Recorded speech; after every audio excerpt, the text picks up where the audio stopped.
Entonces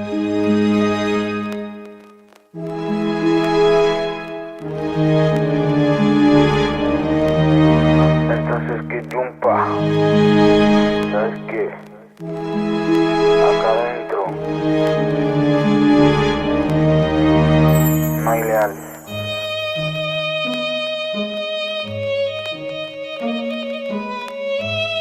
Allá en el barrio hay gente leal. Bienvenido a mi barrio, zona donde el pan se suda y se trabaja diario. Zona donde el respeto no brinda lo contrario. Zona donde el lealtad es agarrado de mano, va de la mano. Bienvenido a mi barrio, zona donde el pan se suda y se trabaja diario. Zona donde el respeto no brinda lo contrario. Zona donde el lealtad es agarrado de mano, va de la mano. Bienvenido a mi barrio, donde se vive de suelo, levántalo. Desde lo subestimado, desde lo rechazado, te sientes satisfecho, tal vez sí, tal vez no.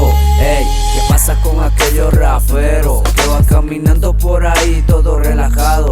Pensando en salir, pensando en escapar. Momentos inolvidables, agradables, a veces no deseables. Hable quien hable, lealtad, agarrado de la mano. La palabra es la parábola, vuela que vuela, no te hagas que la palabra es la bala. Tú sabes que desala, lealtad o falseala, directo la flecha colocala. Es mejor esperanza y amor en el alcohol, la sala. Desde mi barrio el respeto Bienvenido gozala. a mi barrio, zona donde el pan se suda y se trabaja diario. Zona donde el respeto no brinda lo contrario. Zona donde el lealtad está agarrado de mano, va de la mano. Bienvenido a mi barrio, zona donde el pan se suda y se trabaja diario. Zona donde el respeto no brinda lo contrario. Zona donde el lealtad está agarrado de mano, va de la mano. Bienvenido a mi barrio, oye mi pana, ponle play, deja que suene el vinilo, mucho me fre. Aquí no hay lujos, aquí no manda lo blindado. Aquí el respeto no se lo gana por años cruzados. Esto no es fácil, esto es lucha, no lo discuta. Me parece que la envidia procura no lo consuma. Esto es años de seguir, esto es años de lucha. No ha sido fácil, déjalo o tómalo y sí, verás que no lo es.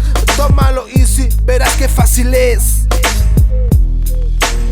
Bienvenido a mi barrio, zona donde el pan se suda y se trabaja diario. Zona donde el respeto no brinda lo contrario. Zona donde la lealtad va agarrado de mano, va de la mano. Bienvenido a mi barrio, zona donde el pan se suda y se trabaja diario. Zona donde el respeto no brinda lo contrario.